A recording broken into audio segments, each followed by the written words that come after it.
Capitec we haven't spoken about for some time. It's a full retail bank with millions and millions of retail customers. Is it 8.6 million? Are you sure? I'm very cautious to put that number out because it changes so rapidly. It's like every 6 months it's another million. So we're sure 8.6 million retail customers. It was established in March 2001, and that was by the team at PSG. And it listed in 2002 at a price, I think, of R2 a share.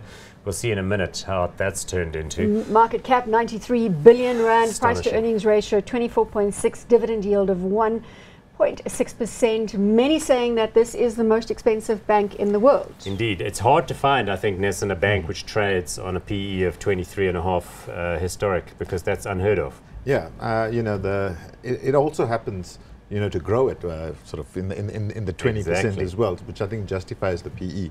But when it comes to banks, you know, we normally look at price to book as a measure of the value of the bank.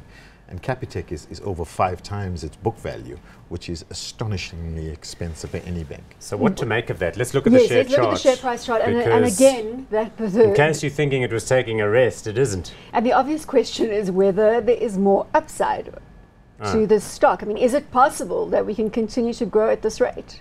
I think so. You know, it's always been expensive. I think that's the first thing. We got to look back at, you know, even if you take 5-10 years ago, it's always been on a very high price. So the flip side of that, Nesan, is that it's never going to get cheap.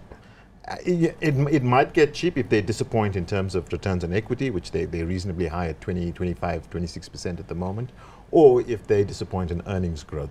But the way things are looking at the moment, they're adding 100,000 plus clients a month. They're expanding the range of services that they have. So the opportunities to keep that momentum going still very much exist for Capitec. Because they've really got the full functionality. Historically, the business was based on money lending, and that was the concern. Small loans, high rates of interest, but they've transcended that. They've now picked up so many retail customers. They've got the full card infrastructure. Their banking technology was always fresher and newer than the competitors, the other big 5 banks.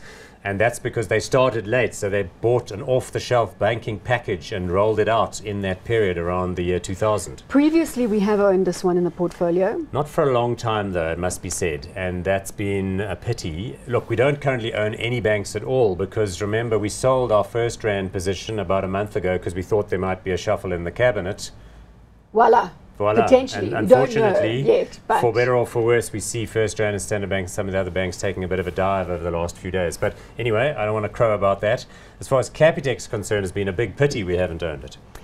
Have you been exposed throughout the rally? We've been exposed through PSG, which is a much more, it's a holding company for Capitec, but it gives us a much greater diversification. So, just another quick question, Nesan and Bronwyn. You've heard in recent days that Capitec have done a deal to buy a lending business in Latvia. So this is the first foray for South African bank Capitec outside and into the European market. How does that look to you? Yeah, I think, you know, it's an online offering. So they're selling financial products through an online platform. And, you know, it speaks to the whole fintech theme. And I think Capitec is being really looking forward the next 5 to 10 years for where their growth is going to come from then, by trying to gain access to a lot of these online financial Are we calling it hot or not? I think it's hot. Paul, hot or not? I think so. I mean, until it puts a foot wrong, it remains hot. And it hasn't put a foot wrong yet. And Gerrie Fourie and his colleagues just go on rolling along. And the customers love them. And there's every reason to expect them to continue to do well. So hot.